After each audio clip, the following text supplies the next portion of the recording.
بسم الله الرحمن الرحيم الحمد لله رب العالمين والصلاة والسلام على رسول الله الأمين وعلى آله وأصحابه أجمعين أما بعد السلام عليكم ورحمة الله وبركاته.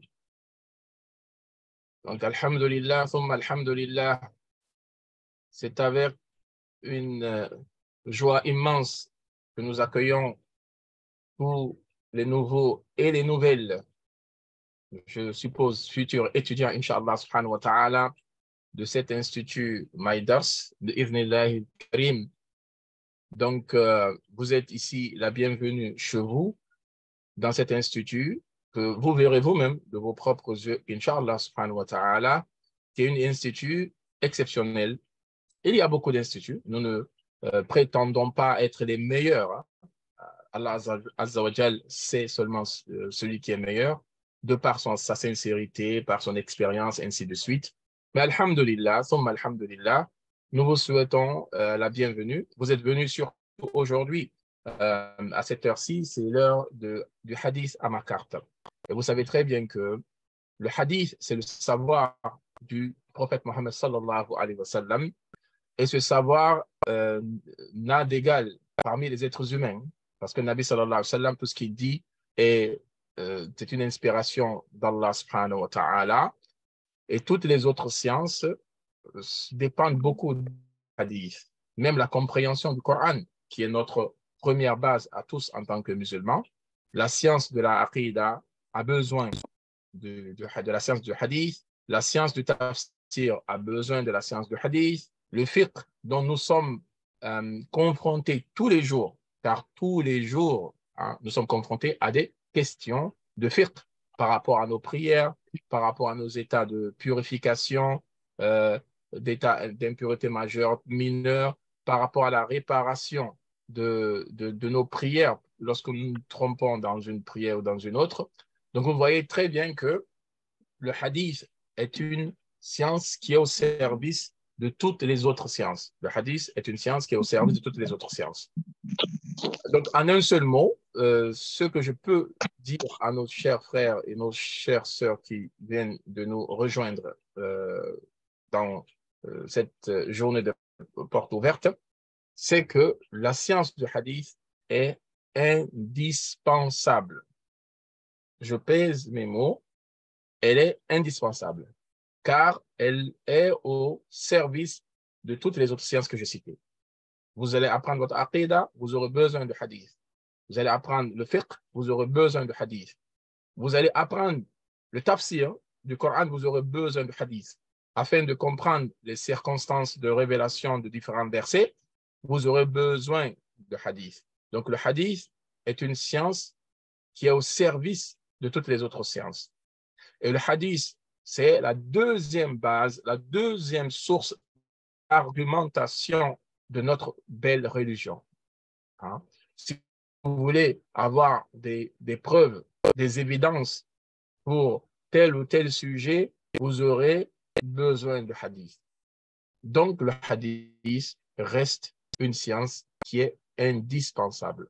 Et alhamdulillah, par la grâce d'Allah subhanahu wa ta'ala, donc, je suis le professeur de hadith à la carte. Donc, hadith à la carte, pour ceux qui viennent de nous rejoindre, c'est un programme qui, au début, Inch'Allah, dessine les grandes lignes de la connaissance nécessaire pour avoir un aperçu sur l'origine des hadiths, un historique sur les hadiths, sur les compilateurs des hadiths. Donc, les premiers cours seront dans ce sujet-là, dans ces différents sujets. Ensuite, nous verrons l'explication de hadiths selon certains chapitres et les chapitres qui sont nécessaires dans nos vies, comme par exemple la purification, la prière, hein, ainsi de suite. Bref, donc l'essentiel, vous êtes là pour assister aujourd'hui à la suite de notre cours de hadith que nous avions commencé déjà le mois de septembre dernier avec un groupe, par la grâce d'Allah. Donc le groupe de mai 2022, leur cours est terminé. Donc nous avons fait, pour vous dire, plus de presque 40 cours. 40 cours, imaginez-vous. En 40 cours, les étudiants, alhamdulillah, ont appris beaucoup, beaucoup de choses. Vous trouverez même leurs témoignages sur notre site. Nous n'avons aucune prétention d'être les meilleurs. Ça, je le répète aussi, c'est très important. Voilà, Allah Azzawajal, c'est qui est meilleur. Mais alhamdulillah, nous sommes contents que vous soyez aujourd'hui présents avec nous et que vous assistiez en direct, Inch'Allah subhanahu wa ta'ala, à ce cours-là. Donc, c'était un cours que nous avions fait avant le mois de Ramadan. Donc, nous allons d'abord passer au questionnaire. Passer au questionnaire, Inch'Allah subhanahu wa ta'ala. Donc, je vous montre, comment dirais-je, comment est-ce que ça se déroule. Premièrement, nous corrigeons le questionnaire du cours précédent. Et deuxièmement, nous passons à un nouveau cours. Donc, le cours se déroule en deux phases. La phase de la correction du questionnaire, de QCM, et la phase de l'explication du cours. Le QCM est envoyé à tous les étudiants après chaque cours, car l'une des différences, je dis bien une des différences entre l'Institut Maïdars et les autres instituts, c'est que nous faisons beaucoup, beaucoup d'attention au suivi des différents étudiants. Donc, pour cela, après chaque cours, vous avez le lendemain ou 2 jours après un questionnaire qui résume un peu le cours, un questionnaire auquel les étudiants doivent répondre de mémoire. Ça veut dire qu'il a appris, il a révisé ses cours et ensuite il répond à ce questionnaire. Il a 1 semaine pour répondre à ce questionnaire. Donc, après avoir répondu à ce questionnaire, nous le corrigeons tous ensemble en direct et ensuite nous passons à un nouveau cours. Taïeb. Donc, le dernier cours que nous avions fait, bon, c'est un sujet sur le mariage. Voilà. Donc, c'était le dernier cours que nous avions fait pendant le mois de Ramadan. Donc, la première question du cours est: on peut diviser les droits des épouses, époux en combien de catégories? En 3, en 4 ou en 5 catégories? Ça, c'était la première question. En combien de catégories pouvions-nous diviser les droits des époux et épouses? Très bien. Donc, les étudiantes qui disent en 3 catégories. Donc, la réponse, c'est ça, 3 catégories. Donc, les droits des époux, épouses sont divisés en 3 catégories. Donc, le détail a été vu dans le cours. Deuxième question. Le prophète sallallahu alayhi wa sallam dit: car elles ont été créées à partir d'une cote. Donc, l'imam An-Nawawi, rahimahullah, il écrit: ce hadith appuie l'avis des juristes, ou du moins certains d'entre eux, en soutenant que chaque épouse fut créée à partir d'une cote de son époux, ou que Ève, Hawa, fut créée à partir d'une cote d'Adam, alayhi salam, ou que chaque femme fut créée à partir d'une cote de son géniteur. Donc, vous avez ici 3 avis, ou disons 3 propositions. Donc, c'est à vous de nous trouver la bonne. Donc, l'imam An-Nawawi, je répète la question, a dit que ce hadith, sur ce hadith est l'appui des juristes, ou du moins certains d'entre eux, soutenant premièrement que chaque épouse fut créée à partir d'une cote de son époux. Ça, c'est la première proposition. La deuxième, que Hawa, Ève, fut créée à partir d'une cote de Adam. Troisième proposition, que chaque femme fut créée à partir d'une cote de son géniteur. Son géniteur, en parenthèse, son père. Voilà. Donc, quelle est la bonne réponse? Très bien, donc c'est la réponse numéro 2. La réponse numéro 2. Donc, certains parmi les juristes, ou l'avis des juristes, c'est que chaque femme, et je sais que Ève, plutôt Hawa, fut créée à partir de là, d'une cote de Adam. Troisième question, soyez bons envers elle. Le Prophète sallallahu alayhi wa sallam dit: Istawsu bin nisa'i khayran, en arabe. En français, soyez bons envers elle. C'est une indication à faire preuve d'indulgence et première proposition, de fermeté envers elle, ou indulgence et de tolérance envers elle, ou indulgence et de soumission envers les femmes. Donc, à chaque question, vous avez au moins 3 propositions et c'est à vous de trouver la réponse qui est correcte. Donc, lorsque le prophète sallallahu alayhi wa sallam dit « Soyez bons envers elles », les épouses, c'est une indication à faire preuve d'indulgence et soit de tolérance envers les femmes, indulgence et de tolérance envers les femmes, ou indulgence et soumission envers les femmes. Donc, c'est à vous de me dire quelle est la réponse qui est correcte. Très bien. Donc, c'est encore ici la deuxième réponse. Donc, soyez bons envers elle.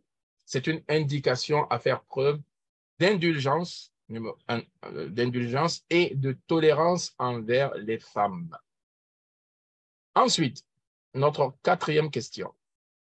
Complétez le hadith suivant. Le prophète sallallahu alayhi wa sallam a dit « Le meilleur d'entre vous est celui qui est meilleur envers son ami », première proposition, son épouse, deuxième proposition, son frère, troisième proposition. Donc, c'est à vous de compléter ce hadith. Le prophète sallallahu alayhi wa sallam a dit « Le meilleur d'entre vous est celui qui est meilleur envers soit son ami, soit son épouse, soit son frère. » Voyez, donc, je lis les réponses. Donc, tout le monde dit numéro 2, son épouse, son épouse, son épouse. Très bien. Donc, le meilleur parmi vous, hein, ce sont des propos du prophète sallallahu alayhi wa sallam, c'est celui qui est meilleur envers son épouse. Donc, les chers maris qui sont présents à ce cours, voilà. Donc, regardez votre niveau de, comment dirais-je, de bonté ou de bienveillance envers votre épouse. Hein. Parce que si vous voulez être meilleur, comme Nabi sallallahu alayhi wa sallam a dit, vous devez être meilleur avec votre épouse. Voilà. Vous devez être meilleur avec vos épouses. Donc, les cours, les hadiths sont en arabe, les explications sont en français. Il y a des termes arabes qui sont utilisés, mais le français est le plus utilisé dans l'explication, vu que la majorité de nos frères et sœurs qui sont en France ou dans le monde sont francophones. Sinon, les textes sont en arabe, les termes sont en arabe, bien sûr, et l'explication est aussi en français, pour la question de notre frère Hicham. Ensuite, nous sommes, voilà, à la dernière question. Les exégètes ont mentionné que le voisin éloigné désignait le voisin de la maison, le compagnon ou l'épouse. Donc, quand on dit Sahib al-Jamb ou bien al-Jar bil-Jamb, le voisin proche et le voisin éloigné plutôt. Le voisin éloigné, qu'est-ce que cela désigne? Selon les exégètes, les commentateurs du Coran, s'agit-il du voisin de la maison, c'est-à-dire où vous habitez, votre voisin, ou s'agit-il du voisin en tant que compagnon de voyage, ou bien l'épouse elle-même?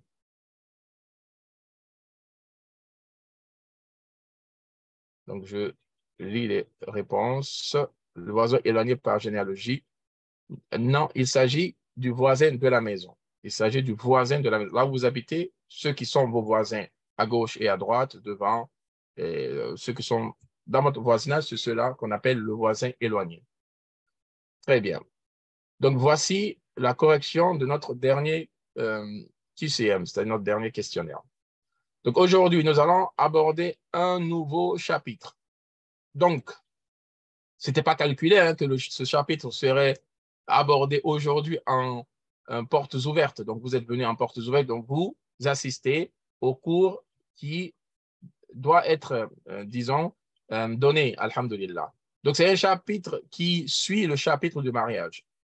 C'est un chapitre qui est un peu piquant parce que c'est un chapitre qui ne fait pas très plaisir à tout le monde et nous sommes ici pour apprendre. Nous ne sommes pas ici pour divulguer, pour cacher des vérités ou quoi que ce soit. On doit apprendre.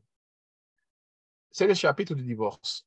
C'est le chapitre du talaq, du divorce. Et je vous ai dit, alhamdulillah, par la grâce d'Allah, dans cet institut, on essaye d'aborder des chapitres qui nous parlent au quotidien, des chapitres qui sont importants, que chacun de nous doit connaître. Et je vous dis, hein, qu'Allah nous préserve hein, de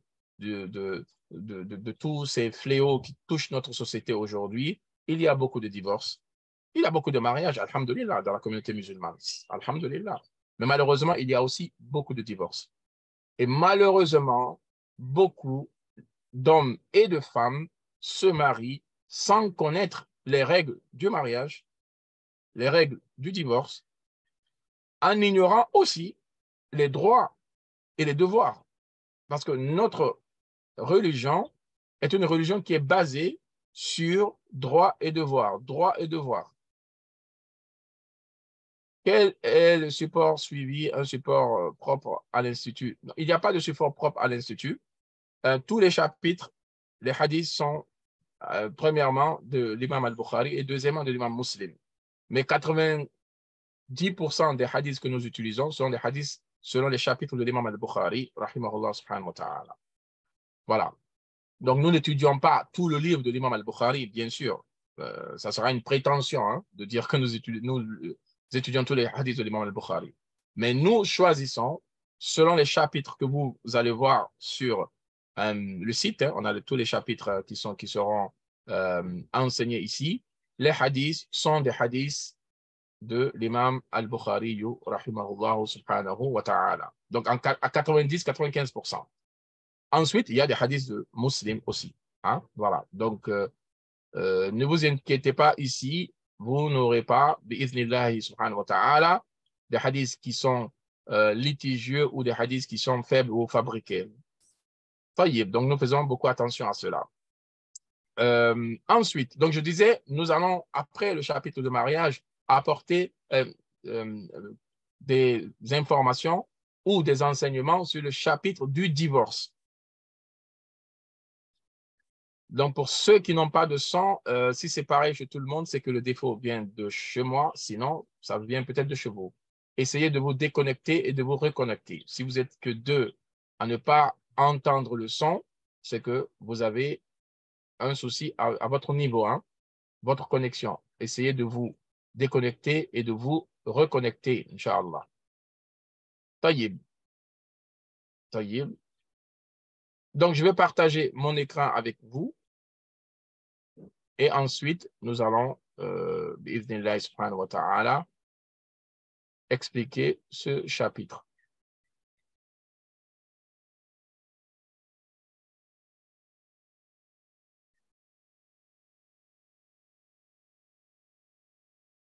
Donc, pour nos frères et sœurs qui disent ne pas entendre, essayez de vous déconnecter, ensuite vous reconnecter, Inch'Allah subhanahu wa ta'ala. Taïib. Donc, aujourd'hui, comme je vous ai dit, voici le chapitre que nous allons étudier, après le chapitre du mariage. Donc, nous n'avons pas commencé hein, par le chapitre du divorce. Hein. Voilà, donc c'est une suite qui est importante. Connaître le mariage, les règles du mariage, c'est une nécessité pour chaque musulman, en particulier chaque musulman qui souhaite se marier. C'est bien de connaître avant de se marier. Et si vous, l'imam Al-Akhdari, rahimahullah, parmi les savants de l'école malikite, hein, dans son sommaire qui est très connu, qu'on appelle Mukhtasar Al-Akhdari, c'est un très petit livre dans lequel il résume un peu les enseignements de l'école malikite par rapport à la prière et tout. Donc, dans ce livre-là, il dit وَلَا يَحِلُّ لَهُ أَنْ يَفْعَلَ فِعْلًا حَتَّى يَعْلَمَ حُكْمَ اللَّهِ فِيهِ. Il n'est pas permis de faire un acte, d'accomplir un acte, sans connaître le statut de cet acte aux yeux d'Allah subhanahu wa ta'ala. Et ensuite, il dit وَلْيَسْأَلِ الْعُلَمَاء. Il doit demander aux ulama. وَلْيَقْتَدِي بِالْمُتَّبِعِينَ لِسُنَّةِ. Et il doit suivre parmi les ulama ceux qui suivent la sunna de Nabi Muhammad sallallahu alayhi wa sallam. Donc, ça veut dire que si vous êtes, ça veut dire que si vous si vous êtes, par exemple, un homme, une femme, vous voulez vous marier, il ne vous est pas permis de vous marier tant que vous n'avez pas appris, les règles du mariage. C'est ce que l'imam Al-Akhdari veut dire. Il ne lui est pas permis de faire un acte, d'accomplir un acte, jusqu'à ce qu'il sache le hukm, le statut de cet acte, avant de le faire. Et s'il ne connaît pas, qu'il pose la question aux ulama, et qu'il suit parmi les ulama ceux qui sont attachés à la sunna, ceux qui suivent la sunna de Nabi sallallahu.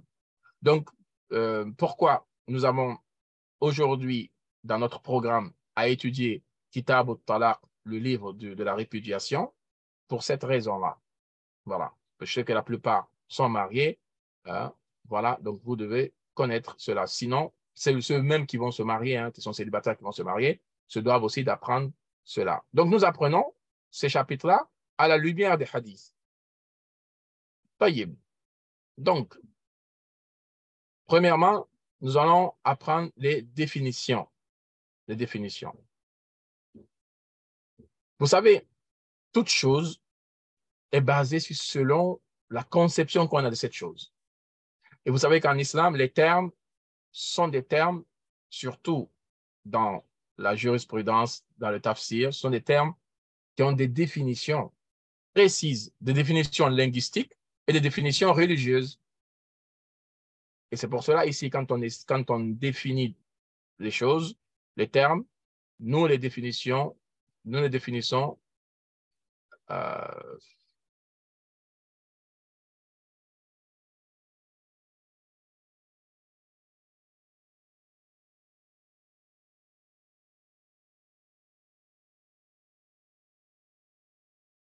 ne sais pas si vous me suivez, parce qu'il y a eu un petit souci de connexion. OK.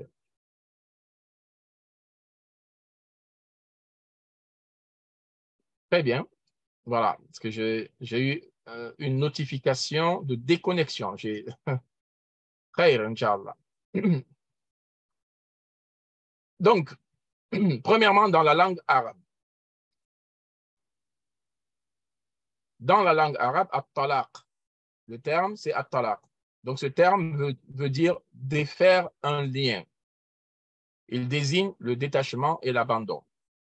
Il est dérivé de al-itlaq, qui signifie envoyer et délaisser quelque chose. Donc, ça, c'est la définition linguistique, pas encore religieuse, hein, du terme at-talaq. Donc, vous avez défaire un lien, vous avez ce qui désigne un détachement, un abandon, mais il est dérivé du mot al-itlaq. Et vous savez, en arabe, hein, il y a beaucoup de termes qui sont des dérivés, ce qu'on appelle les mushtaqat. Taïb. Donc, voici, en règle générale, en langue arabe, la définition du terme at-talaq. Maintenant, dans la terminologie religieuse, qu'est-ce que signifie at-talaq? Donc, c'est la rupture totale ou partielle des liens du mariage. Rupture totale, quand c'est un divorce qui est irrévocable. Donc là, c'est total. Vous savez qu'il y a deux catégories de divorce. Hein. Il y a le divorce irrévocable et le divorce révocable. Ce qu'on appelle at-talaq al-ba'in et at-talaq al-raji'i.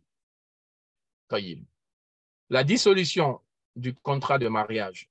Donc, le divorce en islam, c'est la dissolution du contrat de mariage. Car tout mariage est un contrat qui se veut d'abord moral. Un contrat qui se veut d'abord moral. Parce que c'est un engagement solennel d'un homme envers une femme, un engagement solennel d'une femme envers un homme. Donc, qui dit engagement, dit contrat. Et qui dit contrat, dit responsabilité. L'imam al-Haramain, l'imam d'al-Haramain, imam Abul Ma'ali al-Juwayni s'appelle, rahimahullah, déclare dans Al-Fath, son livre Al-Fath, qu'il s'agit d'un mot datant de la période anté-islamique que la loi révélée a entériné. C'est-à-dire que ce mot at-talaq n'était pas nouveau. Avant l'islam, le terme at-talaq existait.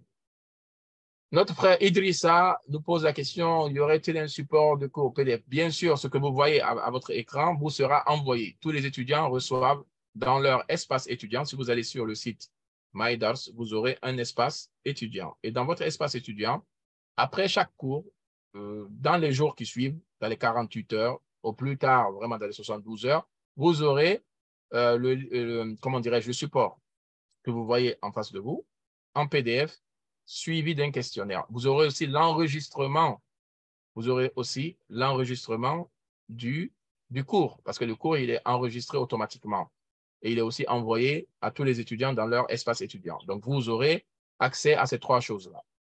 Le PDF, le questionnaire et la vidéo. Voilà. Taïb. Donc, ça, c'est par rapport aux définitions dans la langue arabe et dans la terminologie religieuse.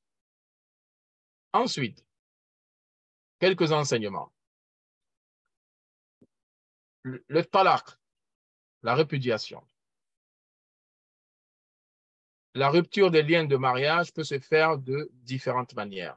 Et nous allons évoquer ici 4 manières. En islam, comment est-ce que cette rupture des liens de mariage peut se faire? Premièrement, il y a ce qu'on appelle at-talaq, la répudiation. Je n'ai pas utilisé le mot divorce parce que le mot divorce, il est un peu complexe.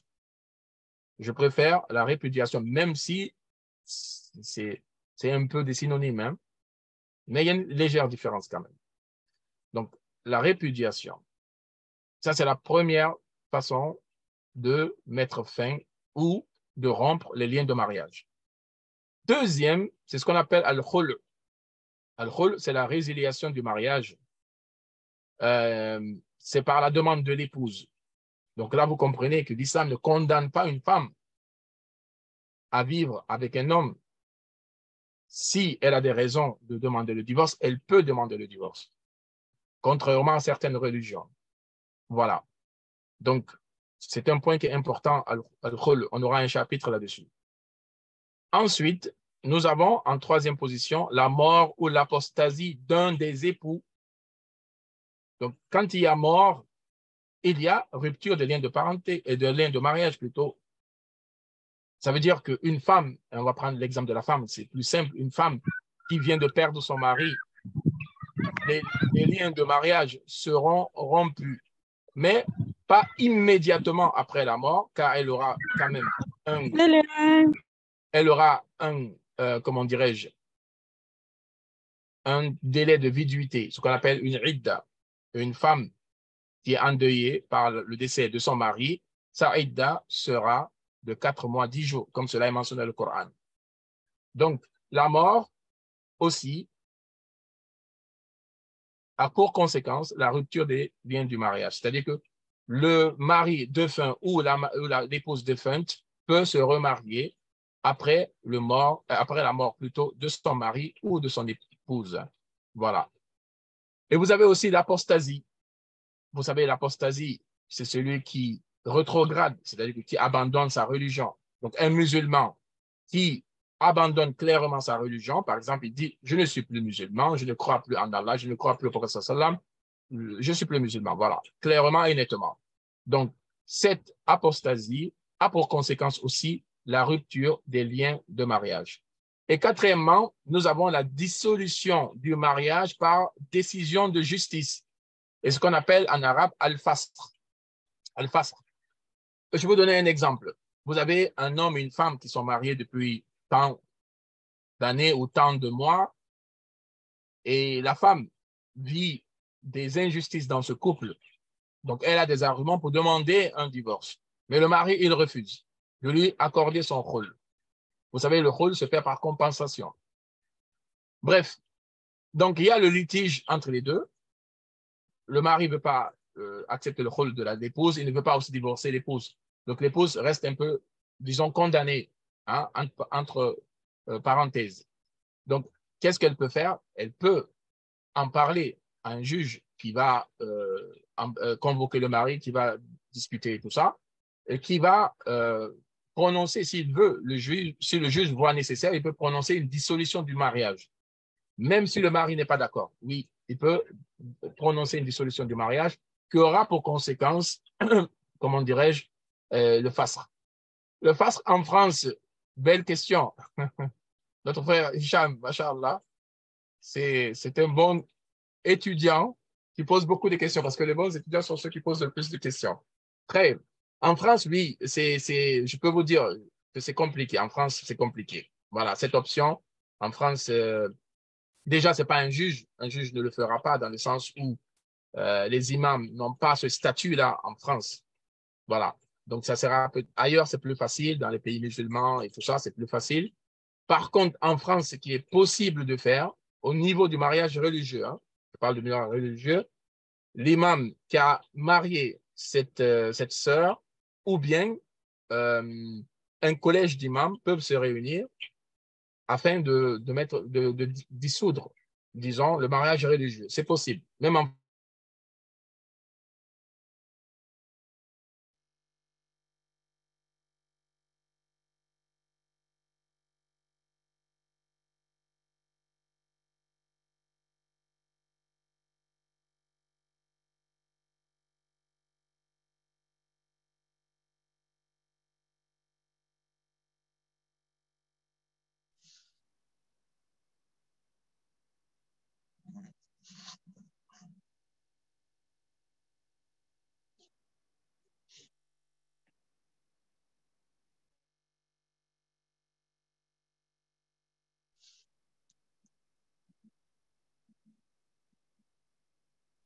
On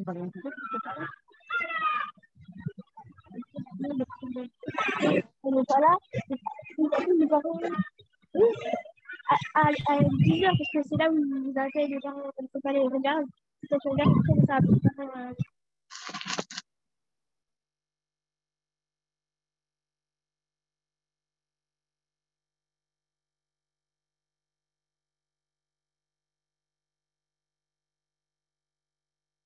Mais ça fait que et du coup, le collège, un jour, quand je ramène les certificats.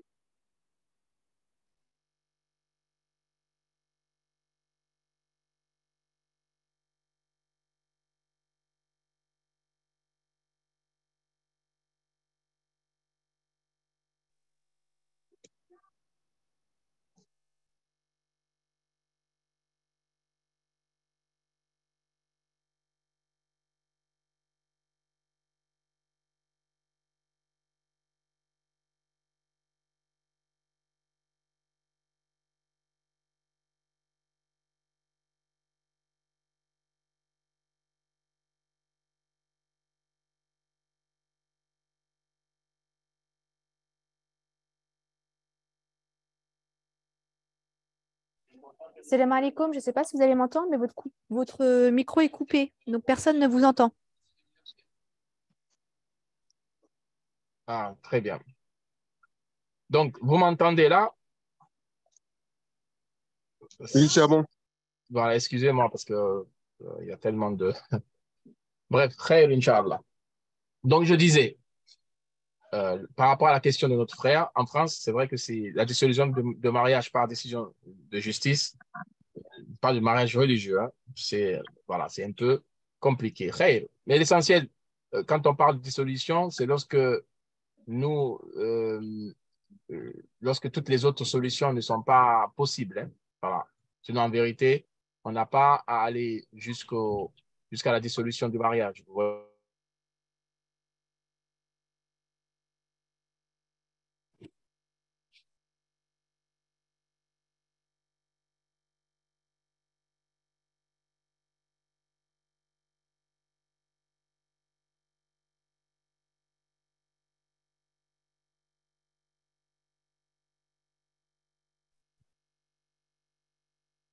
Subhanallah.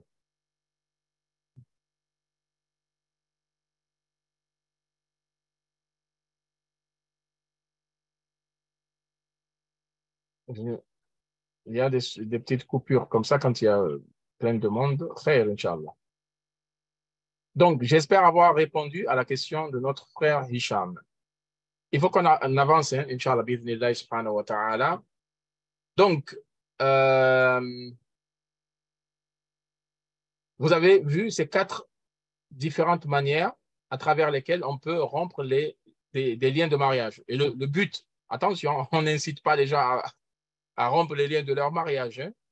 On enseigne simplement, voilà, on enseigne simplement, selon l'islam, comment il faut procéder. C'est tout.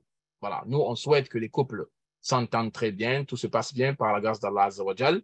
On ne souhaite que le bonheur. Hein. Parce qu'en vérité, on se marie pour vivre dans la tranquillité. Hein, comme Allah Azza wa Jal dans le Coran. Hein, وَمِنْ آيَاتِهِ أَنْ خَلَقَ لَكُم مِنْ أَنفُسِكُمْ أَزْوَاجًا لِتَسْكُنُوا إِلَيْهَا. Parmi les signes d'Allah, Allah a créé pour vous, de vous, des épouses, afin que vous viviez dans la tranquillité avec elles. لِتَسْكُنُوا إِلَيْهَا. Que vous viviez dans la tranquillité avec elles. Vous voyez que le but du mariage, c'est as-sukun, c'est la tranquillité, la quiétude. Donc le but du mariage, ce n'est pas de se retrouver dans la frustration, comment dirais-je, dans l'anxiété. Non, le but, c'est la tranquillité, pour la femme comme pour l'homme. Voilà. Notre sœur a posé cette question. Est-ce que cette liste est exhaustive? Oui, les 4 choses. Si on rajoute, si on divise en 2, la mort et l'apostasie, ça fait 5. Oui, cette liste, elle est exhaustive. On peut rajouter une chose, c'est si le mari a disparu.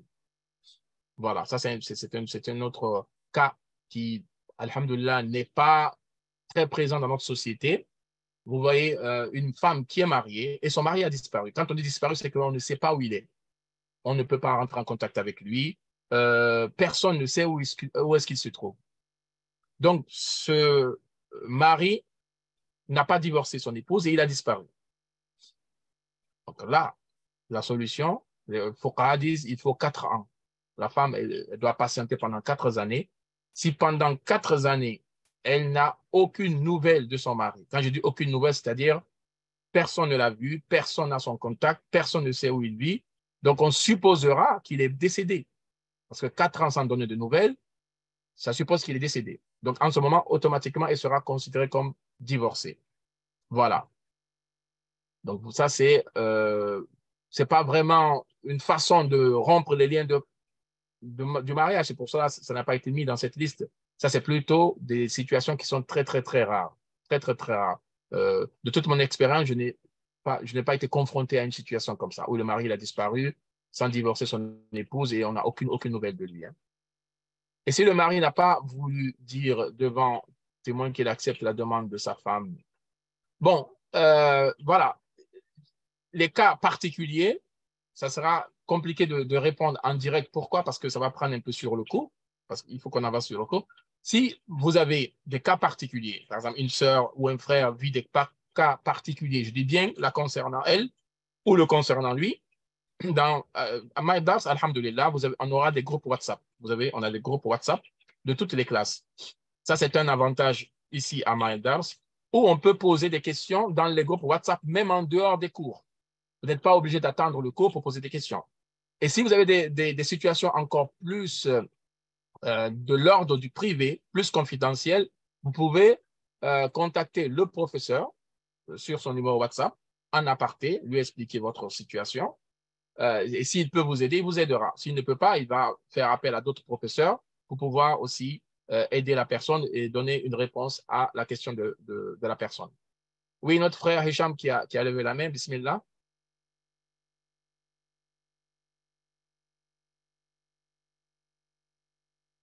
Donc, notre frère Hicham, s'il a levé la main pour poser une question ou pour apporter une contribution, il n'y a pas de souci, vous pouvez parler. Hein?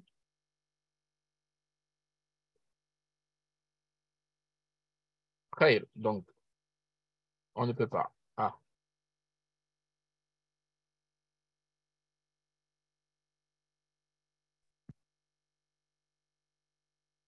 Et là, vous pouvez.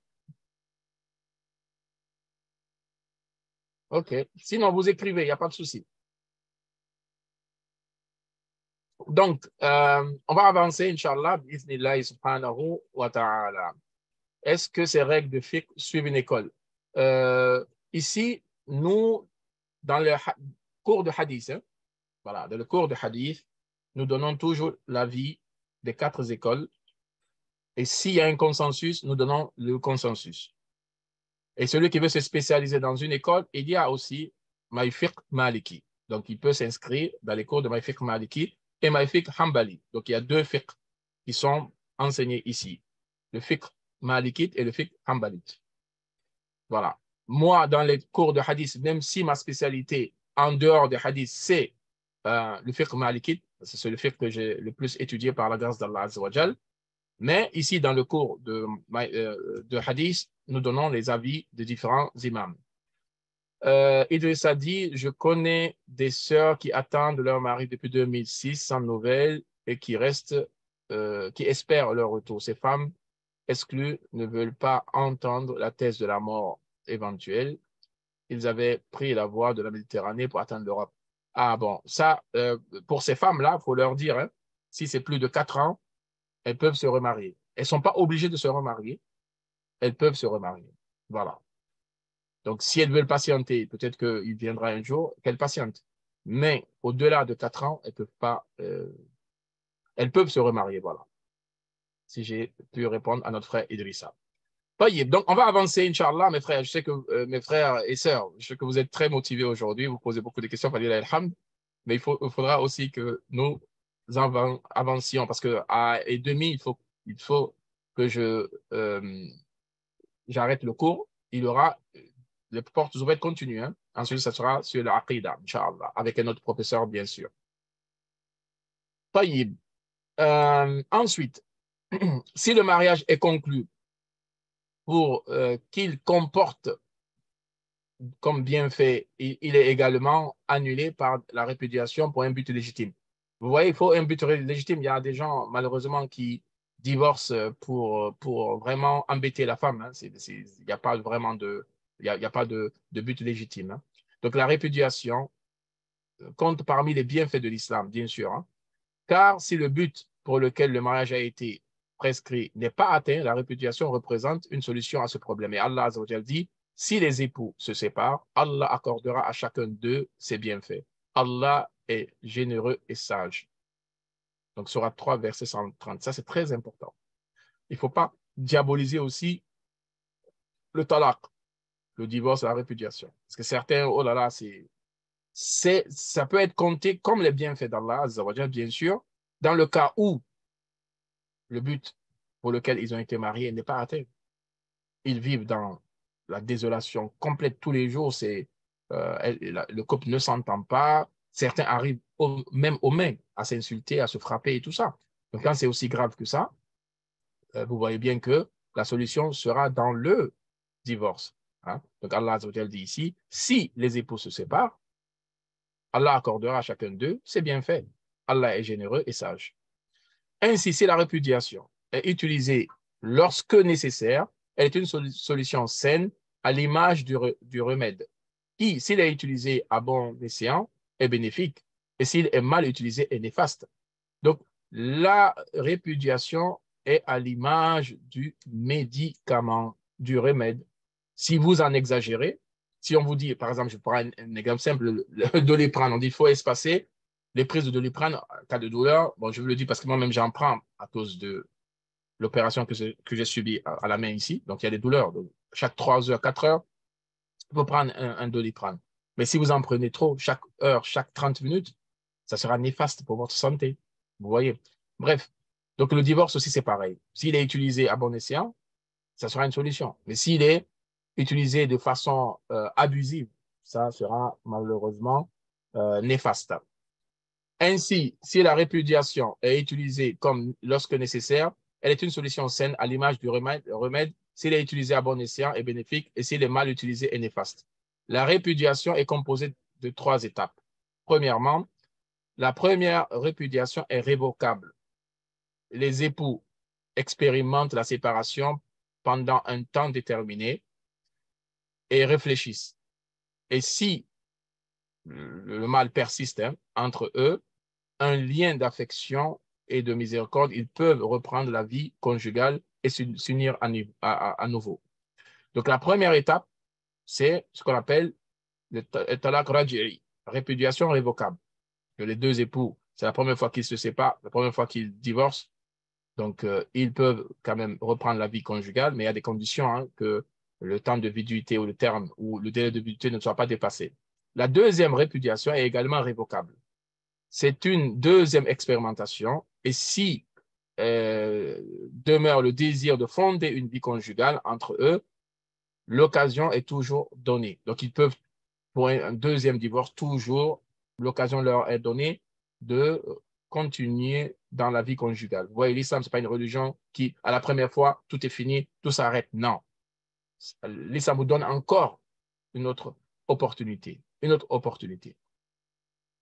Par contre, la troisième répudiation est, elle, irrévocable, sauf si la femme épouse un autre homme avec lequel le mariage est consommé. Ceci car ils ont été séparés 2 fois, mais l'entente ne leur a pas été accordée, ce qui signifie que la séparation demeure et que le fossé de la désunion est grand entre eux. Et ainsi, la répudiation sera miséricorde et une cessation d'une existence de discorde et de divergence. Donc, vous avez la première répudiation, la deuxième et la troisième. Donc, les 2 premiers sont révocables, c'est que le couple peut reprendre la vie conjugale, tandis que la dernière répudiation, elle est irrévocable, sauf avec les conditions que je vais te donner. Si elle épouse un autre homme, elle est consommée le mariage, c'est une condition. Ce n'est pas elle épouse un autre homme, mariage de facettes, non, de facettes. Non, il faut qu'elle épouse cet homme et qu'elle n'épouse pas cet homme dans l'intention de divorcer. Déjà, on ne se marie pas dans l'intention de divorcer. Ça, c'est une supercherie. Hein. Bref, qu'elle ait consommé le mariage et si elle divorce de cet homme, elle peut se remarier avec le premier homme avec qui elle s'était mariée. Donc, avant de divorcer, il faut beaucoup réfléchir. Il faut voir est-ce que le but il est légitime ou pas. C'est très important. Il ne faut pas en abuser. Il ne faut jamais en abuser. Voilà. Donc, c'est un conseil que je me donne à moi ainsi qu'à vous. Taïb. Ensuite, la répudiation recouvre les 5 dispositions légales. Vous savez, ce qu'on appelle al-ahkam, al-khamsa, les 5, comment on appelle ça, dispositions légales. Vous avez l'obligation, al-wajib, vous avez al-mahzour, l'interdiction, vous avez as-sunnah, le recommandé, vous avez al-mustahab, le préférable, et vous avez al-makruh, le détestable, hein, ou ce qui est déconseillé. Ce sont ces 5 dispositions légales. Il faut savoir que dans le divorce aussi, il y a ces 5 dispositions légales-là. Premièrement, la répudiation est réprouvable, c'est-à-dire makruh, lorsque les 2 époux vivent dans la droiture. Et pour Abu Hanifa, l'imam Abu Hanifa, elle est même illicite en tel cas. Donc ça répond à la question de notre frère qui parlait d'école. Vous voyez là, l'avis de l'imam Abu Hanifa, lorsque les 2 époux vivent dans la droiture, il est interdit de divorcer. Voilà, pour être clair, il est interdit. Dans les autres écoles malikites, Hanbali, Shafi'it, il est déconseillé de divorcer quand les 2 époux vivent dans la droiture. Deuxième disposition légale, elle est permise lorsque nécessaire, comme lorsque l'épouse fait montre d'un mauvais comportement, ou qu'à l'inverse, elle subit un préjudice à rester avec son mari. Vous voyez la justice de l'islam. On ne parle pas que du mauvais comportement que l'épouse peut avoir. On parle aussi d'un préjudice que l'épouse peut subir. Donc, quel est un mauvais comportement et que le mari veut divorcer de lui, c'est son droit. Qu'elle subisse un préjudice qu'elle veuille divorcer, c'est aussi son droit à cette femme. Vous voyez, l'islam, c'est le juste milieu. Ensuite, troisièmement, elle est recommandée si l'épouse subit un préjudice dans la poursuite du mariage. Et c'est cette situation qui réclame une dissolution du mariage.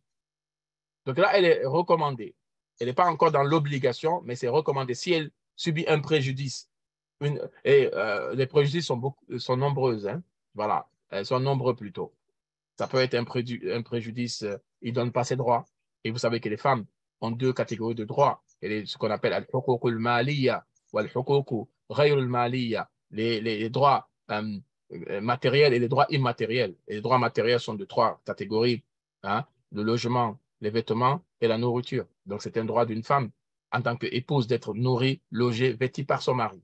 Donc, si l'une de ces choses manque, c'est un préjudice, sauf si elle accepte. Elle dit à son mari, bon, je sais que tu n'as pas assez de moyens, même si tu ne me vêtis pas, même si tu... Voilà. C'est son droit. Donc, on peut abandonner un droit à condition que ce ne soit pas une pression. Hein, on fait la pression à la femme pour qu'elle abandonne un droit. Si elle abandonne son droit, bon gré, elle, il n'y a aucun souci. Mais sinon, c'est son droit. Quatrièmement, elle est obligatoire. La répudiation est obligatoire après un serment d'abstinence, ce qu'on appelle al-ila en arabe. Après un serment d'abstinence, c'est qu'un homme qui jure qu'il ne touchera pas à sa femme, hein, si ça dépasse 4 mois, donc là aussi, le divorce devient obligatoire. Et que l'époux refuse de reprendre la vie conjugale après les 4 mois, de même si l'épouse délaisse une obligation religieuse et ne fait pas preuve de chasteté. Là, ça devient obligatoire. Vous savez, les choses sont claires. Une femme qui est épouse, qui ne fait pas preuve de chasteté, quand on dit elle ne fait pas preuve de chasteté, c'est que, vous m'excusez du terme, hein, elle trompe son mari, comme ça se dit aujourd'hui. Et quand on dit tromper son mari, bon, elle a des relations intimes avec d'autres hommes qui ne sont pas son mari. Voilà. Donc là, le divorce devient obligatoire. Elle est illicite si elle n'a pas fait, elle n'est pas faite plutôt de manière conforme à la sunna, comme de répudier son épouse en période de menstrue, de lochi, ou au cours d'une période de pureté en laquelle un rapport charnel a eu lieu, ou encore en prononçant 3 fois la répudiation au même moment, ou en prononçant des paroles qui impliquent ni reprise de la vie conjugale, ni mariage. Ce point numéro 5 est hyper nécessaire. Pourquoi? Parce qu'aujourd'hui, en tant qu'imam, je vous dis, on est confronté à ça. Beaucoup de questions sont autour de cela. Vous savez, il y a 2 façons de divorcer. Il y a ce qu'on appelle at-talaq as-sunni et talaq al-bid'i. Il y a le talaq en conformité avec la sunna et le talaq innové. Hein, vous voyez. Donc, parmi les talaq innovés, et beaucoup le font malheureusement, c'est de répudier son épouse en période de menstrue. Donc, celui qui veut prononcer la répudiation, le talaq, doit être sûr que sa femme n'est pas en période de menstrue, ni en période de lochi déjà. Ça, c'est un. Deuxièmement, il ne doit pas, c'est interdit de